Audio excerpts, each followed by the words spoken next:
It is, of course, June, the month dedicated to youth here in South Africa, and also the month dedicated to the African child. There are challenges. We do know that young people continue to face. Young people in our country need, in a special way, to not lose hope. As we are the pilgrims of hope, they need to have that hope. To encourage all PPCs to have someone between the ages of 18 and 35 sitting on a PPC. Do skills development specifically for young people. I do believe that young people need to be listened to, be connected, and the schools need to do that as well.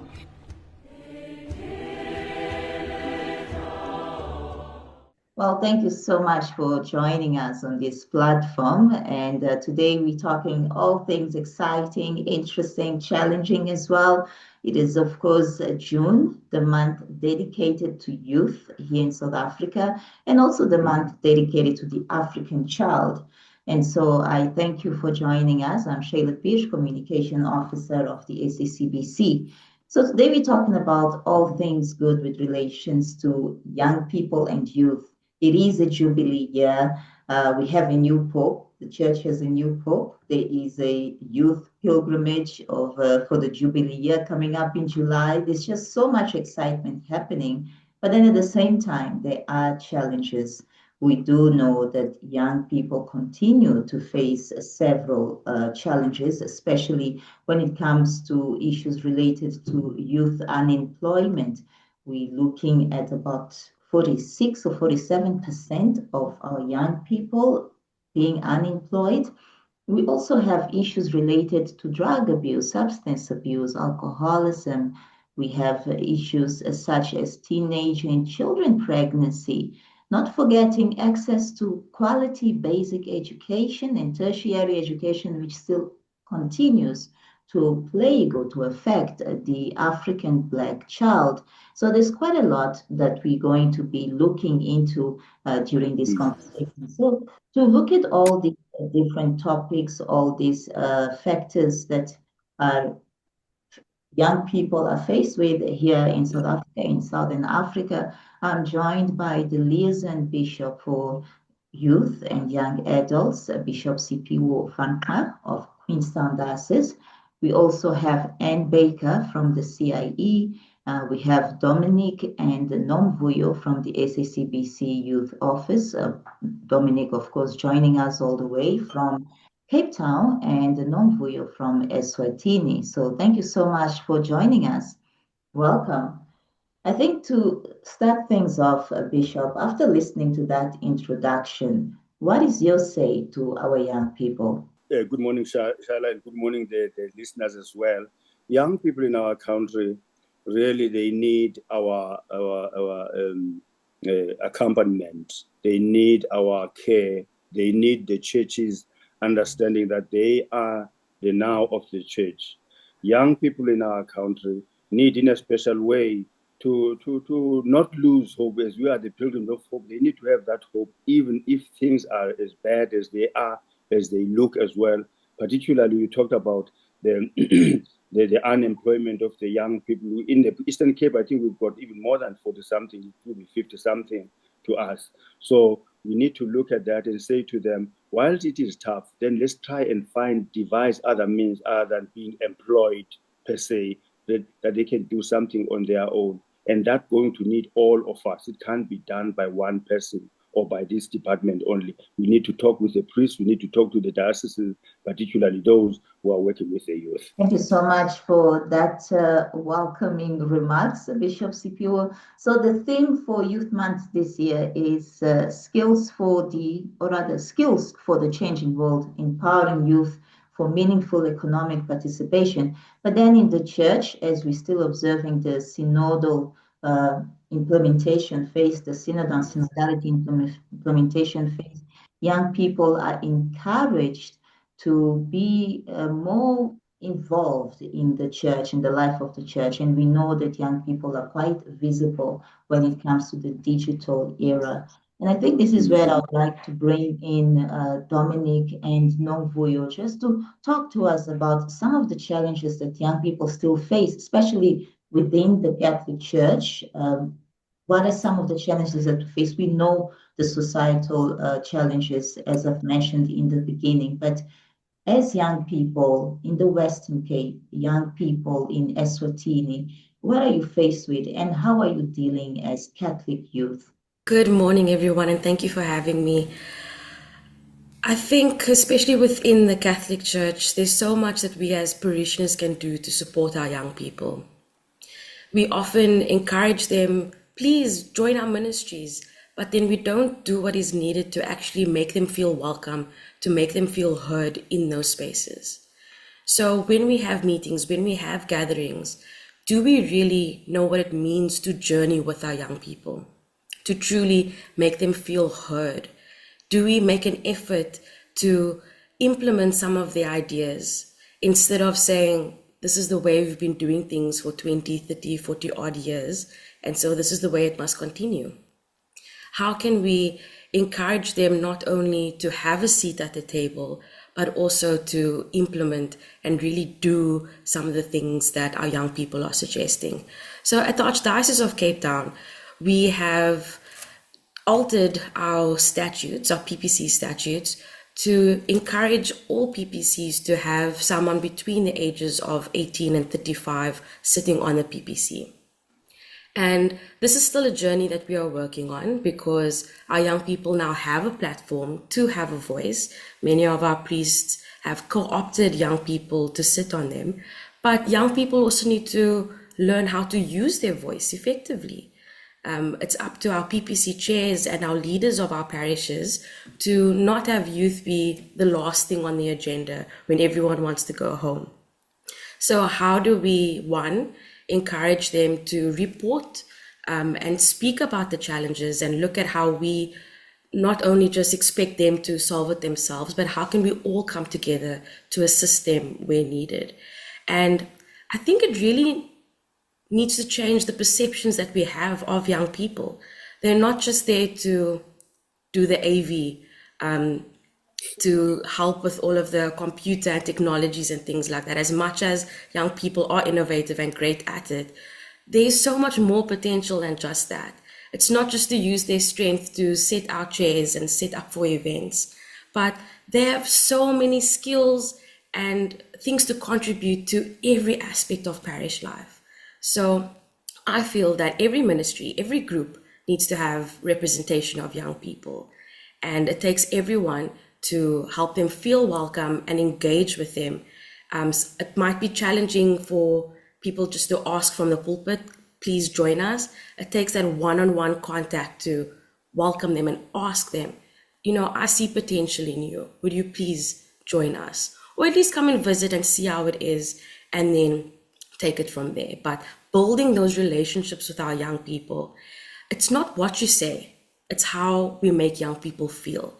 And that goes for every human being. If we can make our young people feel loved and part of the church, that we're not just saying that they are the now of the church, but that we're actually putting that into action, that is how we can keep our young people. Thank you so much, Dominique. I like that, not just being there to assist with the things that probably the elderly are not used to, such as digital spaces and so forth, and arranging chairs, but to actually have a seat at the table and be part of those decision-making processes, which is what a synodal church calls us for. But now, Nomvuyo, all the way in Eswatini, I believe you are part of the executive of the SACBC Youth, and you are aware of most of the challenges that the youth in the region are faced with, not just unemployment, but also the issues of mental health, for example, which are leading many young people to take their own lives. We're looking at issues of poverty. Let's talk about some of those challenges and how you're dealing with them as a youth representative, a youth executive within the Catholic Church in this region. Thank you, Ms. Sheila, and thank you to everyone here today, and good morning. Like Ms. Dominique has mentioned, the challenges we are all facing as the youth, be it us, the side, Eswatini, South Africa, Botswana, just like the whole youth in the interdiocesan region. I think everything, like you have mentioned, issues of mental health, poverty, everything. We are facing all these mental health issues because of, like you said, the poverty, unemployment, all these challenges we are facing as young people. Especially for us, the site, maybe for the youth of Eswatini, most of these problems, if I can say, started from, not started, but like I think COVID made them even worse. We are still facing the aftermath of the COVID. Even now, there's been how many years? 2025 now, but we are still facing the aftermath of the COVID, and it's difficult bringing in the young people together. It's even difficult to bring the hope to the young people. Most of the young people lost their parents, they lost their relatives, the breadwinners. So it's really difficult.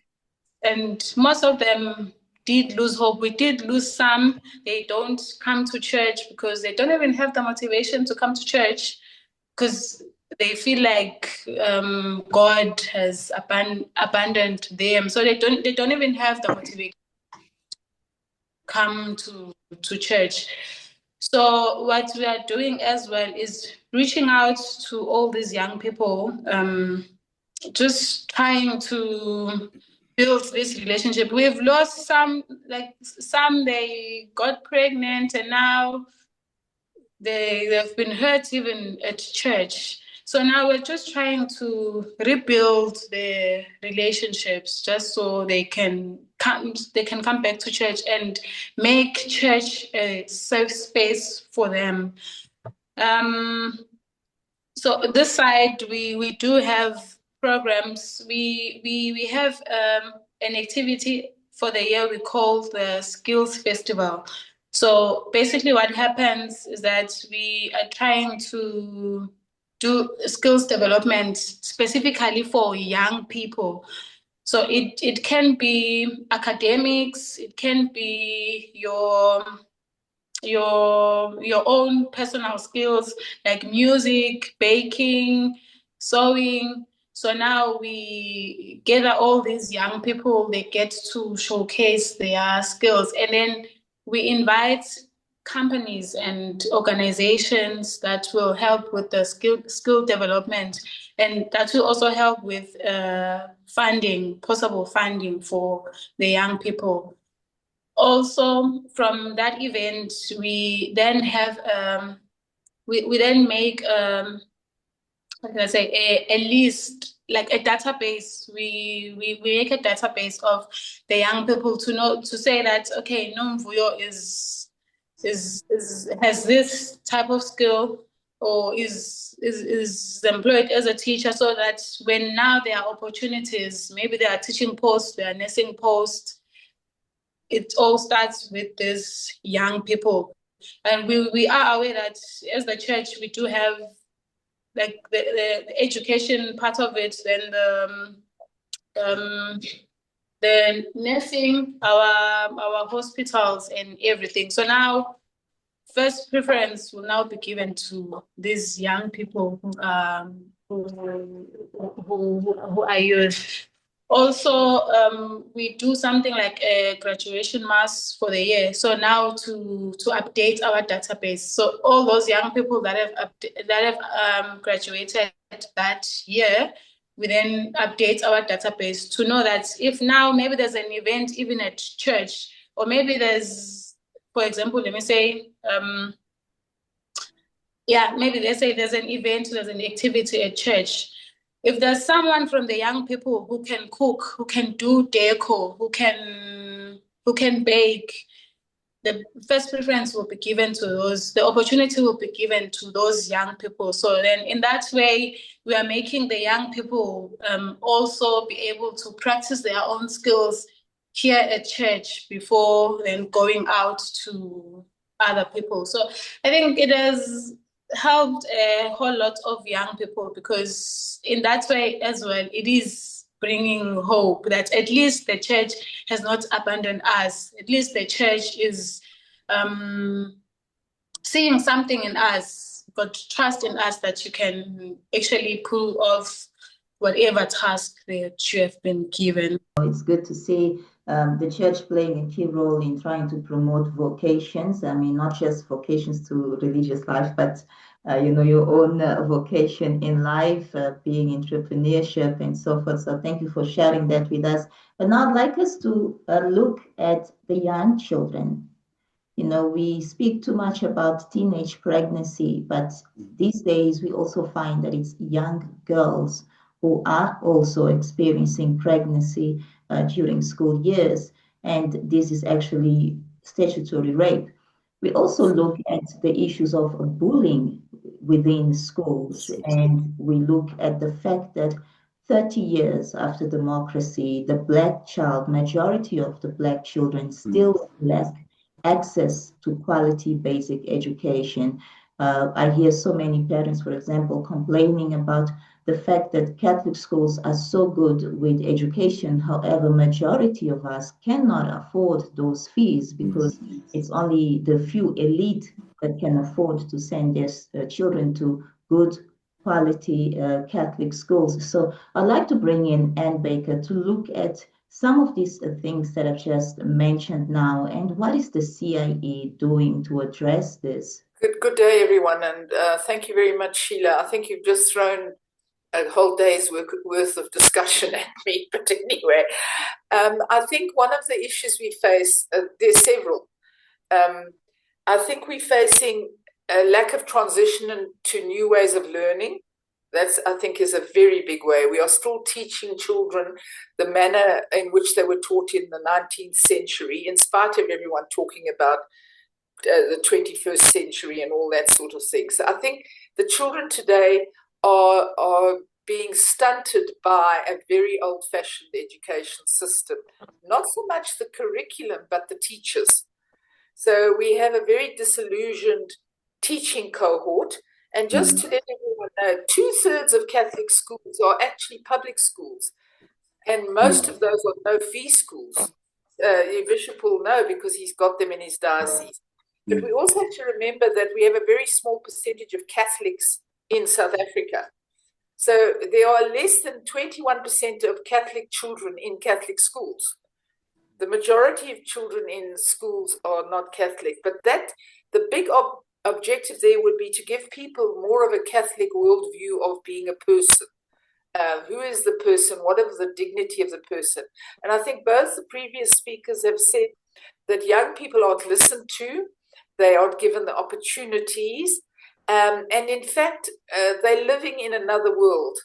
They're actually living in a virtual world where they are connected digitally, but not connected emotionally and friendship-wise. So I'm bringing together a whole lot of things because I think that one of the missing aspects we have is, as Dominique said, do we ever listen to young people? Do they have a voice? And I think of great concern is the fact that do we have deep dialogue? Do teachers know how to dialogue with children from a young age?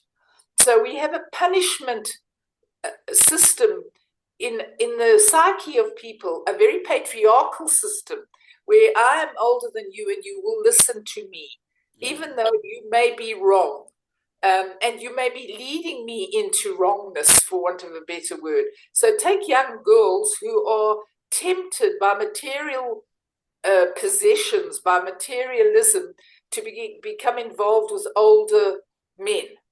And yes, pregnancy is huge. We have an incredible problem with teenage pregnancy.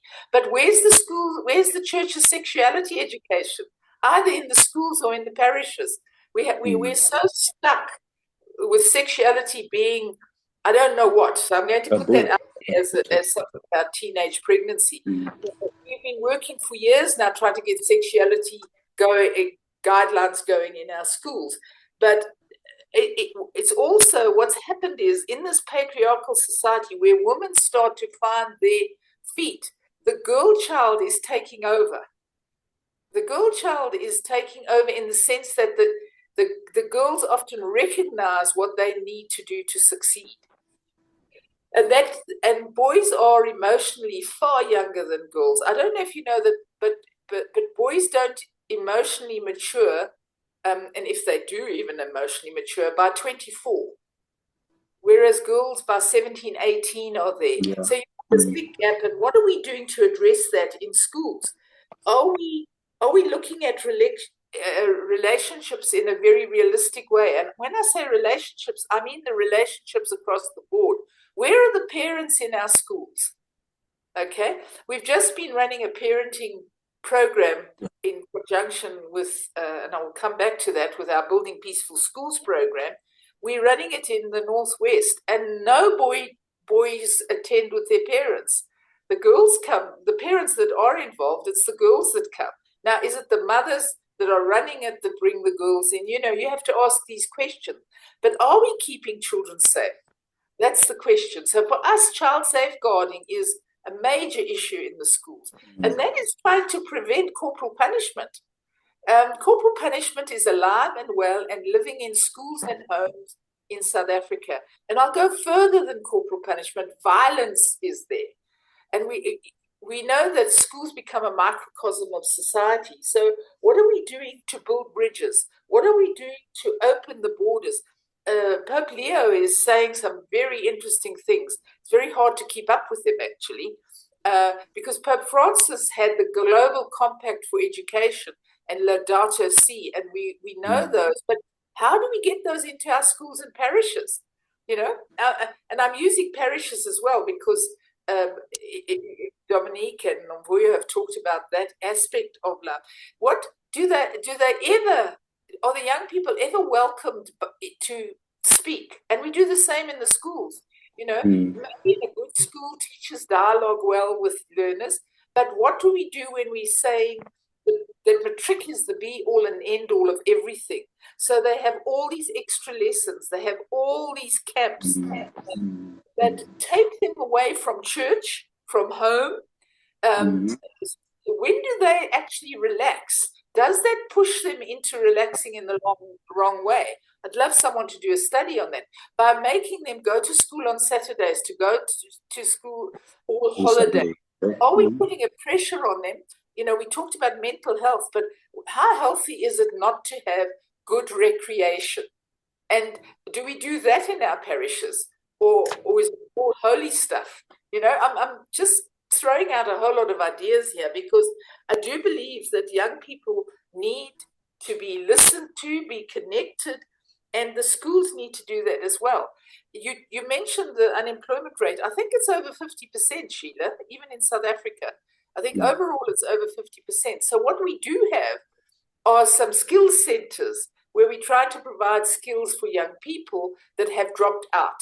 So the dropout rate actually, even though they don't ever say this when they announce the matric results, is 50%. It went down, I think, to 49%. So if you take children starting school and children finishing school, less than 50%. Sorry, it went to 51%. So just over 50% finish school. What does that tell us? Now, yes, there might be some deaths involved. It's not that high.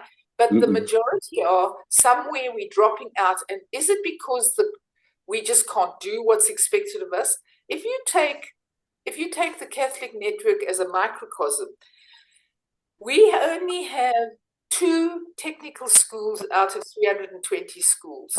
By technical, I mean offering something other than an academic program. Take the universities and take the first-year dropouts.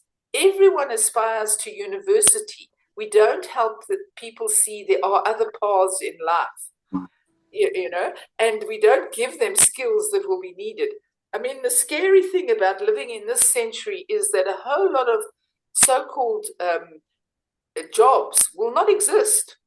They actually won't exist because AI will do them all. So what are the skills that people are going to need in this century? And they are what some people call the soft skills. I don't like that word very much because I think it changes. Communication.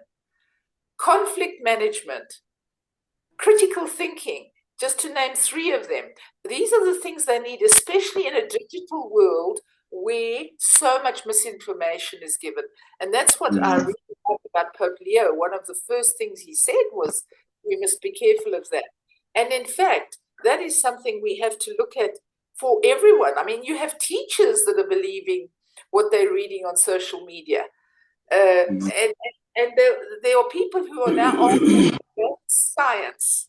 So let's take vaccinations, where people are saying they're all bad, and you suddenly have diseases that should be no longer be there. How are we teaching children to understand those things? So it's a huge thing of how do we build the bridges with the young people, and in the school system, how do we keep them safe? So for us, child safeguarding is a major part of that, particularly we've been doing this. The first child safeguarding policy for Catholic schools started in 2011. So we continue to work with it. Now, the problem is, how do we build peace? So a lot of what I'm saying is a long-term thing. And you know what? Teachers don't want to buy into it. Schools don't want to buy into it because they're being told you must finish the curriculum. So we have this gap between passing and being a human being. And thank you so much for that very insightful response with regards to some of the things that are happening and what leads to certain behaviors, be it at school and outside school, and the role of parenting.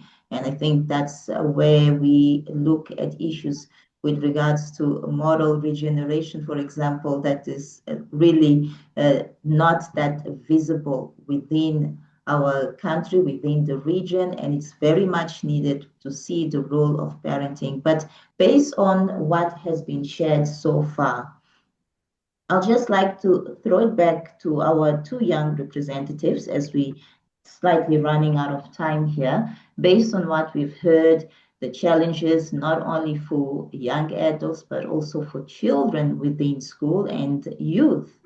What is your say going forward? What would you like to see happening? Let's hear from the young people that are here. After all, it is a Youth Month, and then we'll come back to you, Bishop Siphiwo.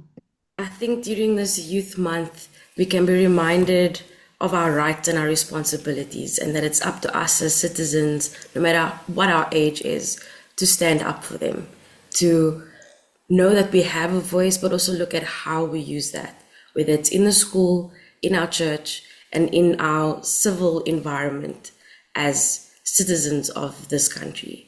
So the only way to know our rights is to learn more about it. The only way we can stand up for it is to have those conversations. And I think I can just encourage everyone within the community to have those difficult conversations, because that's where it starts. That's where we can look at opportunities to mentor, to advise, and to take it up further, that we don't settle with the situations that we have, but can actually grow, learn, and become better because of it. Nomvuyo, any last remarks from your side?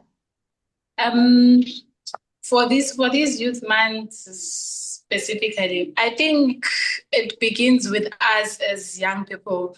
The church is there to support us. All the structures are there to support us. I think it has to come from us, because now if the church wants to support, but we are not there, so it has to come from us. We need to stand up for ourselves, use our voices as young people. I think most times we do not know how powerful our voices are, and we tend to now shy away. But I think most importantly, us as young people need to stand up for ourselves, be able to voice out our concerns, where we also need the church to support us. Thank you so much, Nomvuyo. Thank you, Dominique. But now coming back to you, Bishop Siphiwo, we've heard so much with regards to what young people are doing to uplift themselves within the church and outside the church. We heard the examples from Eswatini and Cape Town. We also heard from Anne Baker, who also questioned what teachings are we providing as a Catholic Church, especially when it comes to issues related to sexuality, for example, sexual education at school, at parishes. What are we doing to inform our children from a very young age? And also the behavior, the lack of parenting that we see in our society. What are we doing as a church? In a synodal church, we are called to be co-responsible. What is your say with regards to what's happening today, especially when you look at young people and children in our society today? You know, I had some discussions, particularly on Sunday in the parish, in the township. And yesterday I was with the CPS sisters in their school, where we had also some discussions. What we came up to in our discussions was that education indeed is a responsibility for all, not only for the teachers, it's for everyone, parents, the guardians, and everyone. So it is at school. So it is also as well in the church. In the church as well, I think correction is for everyone. It can't be left only to those who teach catechism, those who teach at school. It can't be left to the priest, because somehow it needs all of us to be involved. Young people can always be accused of not doing this, of not doing that, but actually they need to be formed, they need to be accompanied, something that needs us all and at all times. So in this month of the youth, while we say they have no employment, but they need to be coached, and there are many areas like Anne Baker was talking about. You know, it can't be only you are employed. You can do something on your own. It can't be AI only. You know, it has to be something. I've got one young fellow here who's coming from the farms. He's doing his work in one of the businesses. He goes to the farm every day, and he told me, no, I've got 20 dogs to guard the sheep. We do our own mechanical things ourselves. We don't send anything here. We have lacked parents to accompany young people. We have lacked adults to help the younger people, and that's what we need. I think our adult people as well needs to do that, to be the accompaniment of the young people. That, I think that's what I could say in this month. Let's do it as parents. Let's do it as adults. Let's do it as church leaders. The children will come along if we allow them to come to us as well. It can't be left on them, because they wouldn't know what next. You know, they know what they want, but how is it done? Exactly as they were saying amongst us. I also think it's high time we now the church, if I may say, teach the youth to be a self-sufficient youth, because now we are saying like the issue of unemployment. I think it's high time for the youth also to understand that there's so much you can do that does not require money all the time, and also that there's no manna that will come from heaven to give you money to do something. We can use the skills, like I mentioned before, that this side we have the skill development which we use for youth empowerment. We can use our personal skills to actually make money and make a living out of it. For the longest time, I think we've been told that the church has got money somewhere. You can always go and request money to do whatever you want to do. But it's high time the youth also learns to be self-sufficient. Thank you. Thank you so much, Nomvuyo. Thank you, Bishop Siphiwo. But now I would like to bring it back to the two elders in this conversation, Anne Baker and Bishop Siphiwo. When you look at everything that has been said, everything that's been addressed, and all the challenges and the good things, the good practices that are in place, what concrete steps from here going forward? What are the examples or concrete steps that the church can offer? What can the church do to assist in these gaps, in these missing gaps? You spoke about, yes, adults need to be part of it, but how do you intend to do it? As a liaison bishop for young people, as a lay person in the Office of Catholic Education, what concrete steps do you have? What plan do you have? Maybe I'll make one or two examples, Shaila, and the group. In Pretoria, when we had our plenary at the beginning of the year, the youth from Mamelodi, I think also Shanguve, the youth, they sang there. Then I asked Archbishop Dabula, where does this youth come from that had red T-shirts? And he said, they are reviving here YCS or something like that, young Christian students. But then these are Catholic, yes. Then I had an opportunity as well to speak with Father Mokesh Mura from Johannesburg, who was also very experienced in YCS as well. And then he said to me, he says, well, can I speak with you so that I can begin to put up a program where we can do something about the youth, though it won't be only Catholic, like YCS was not the only Catholic, it was all the young students, the Christian students. And then that touched base with me because I thought that's what we need. And 2 weeks ago, I met Father Des Royapen from Durban. I said to him, what is it that you are doing in Durban? He said, Siphiwo, you need a program for the youth. Otherwise, the way we do things, the youth will come only if a priest is vibrant, if the parish is vibrant. Otherwise, you see nothing. And therefore, I want to say, Shaila, I think we need a kind of a program. Most of all, I have to put up a program with these people that I've counted, with the youth itself. What is it that we can do as a program for the youth in our conference, so that at least they can have something that they are following, so that they can something that guides them. I think that's where I want to go, because parishes sometimes, if you have a vibrant priest, the youth is there. But you go to the elderly priest, sometimes there's no youth, and yet they are there. But no, there's nothing that attracts them to the church. That's what I want to say. I think we need to have programs that will attract the youth, that will be followed by the youth, that can be taught by anyone who's dealing with the youth, be it coordinators, be it the chaplains, be it anyone who's working with the youth.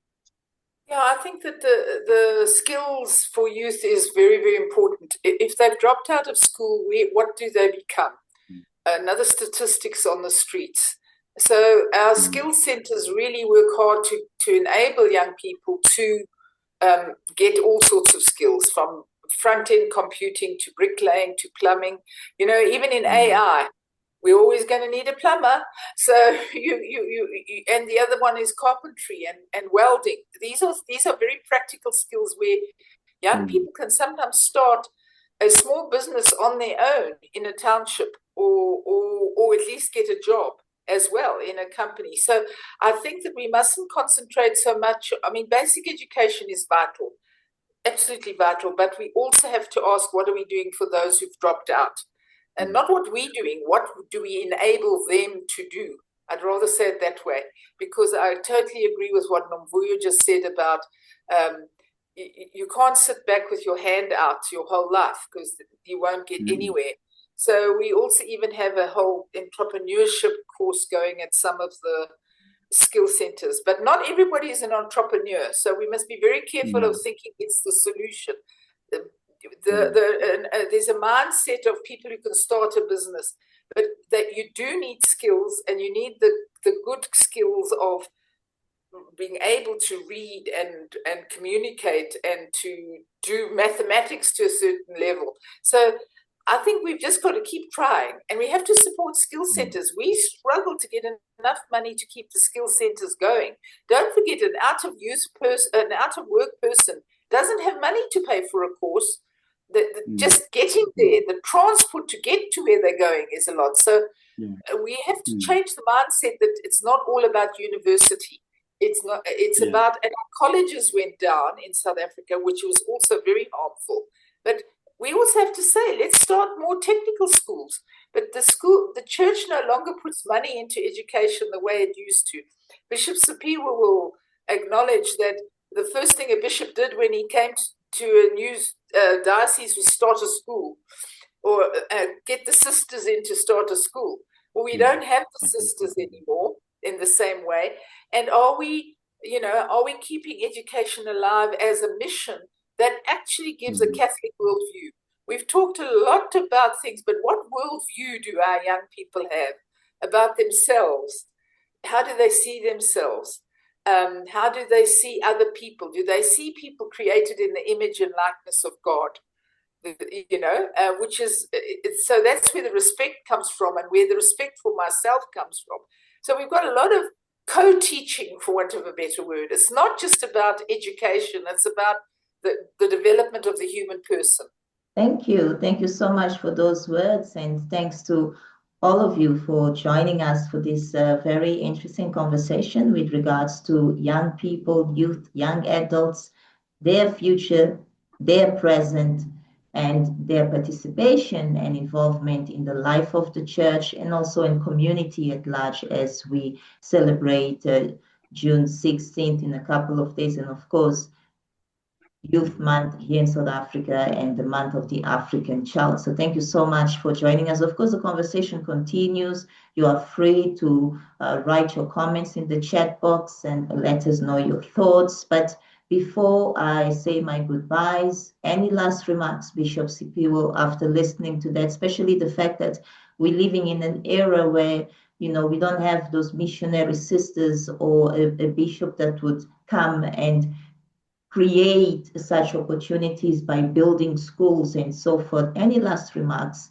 And also looking at the type of society that our young people are being raised in, a society full of criminality, violence.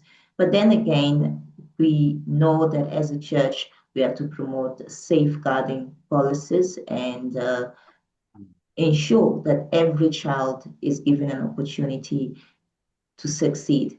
Thank you, Shaila. My last word actually would be what we shared yesterday in our study day. We had a safeguarding and protocol study day yesterday. And we came up to a conclusion as priests and deacons of the diocese and the students inside the diocese that, anything, if we want it to work, we have to have an ongoing kind of formation ourselves. And I would even dare say, as you mentioned, the schools that we had in the dioceses that have no sisters now anymore. We've groomed some of the students who were educated by the sisters to come and put a shoulder in the work that we are doing, so that they can teach the way they were taught, which is very difficult sometimes to get them, because many of them aren't working, particularly in our province. They would be in Johannesburg, even if they are teachers. There are very few that are in our own province, the Eastern Cape. But those that are working really as Catholics, they are doing a very, very big difference in our schools. Like Mthatha, for example, has a number of them. The sisters are no longer there. Where I was yesterday, the CPSs are no longer there. But now they were trying to get a principal who would even have the RI, and then all these other education that we need for the Catholic schools. And it's very difficult to get them. But we've got to do whatever we have to do. It will count one day, even if it's not in a very big impact. Yeah. Bishop Siphiwo, thank you so much for your time, and thank you also representing the CIE, Nomvuyo, all the way from Manzini, Eswatini, and of course we also had Dominique Yon from Cape Town Archdiocese. So thank you so much for talking to us in this platform, and happy June 16th. Thank you.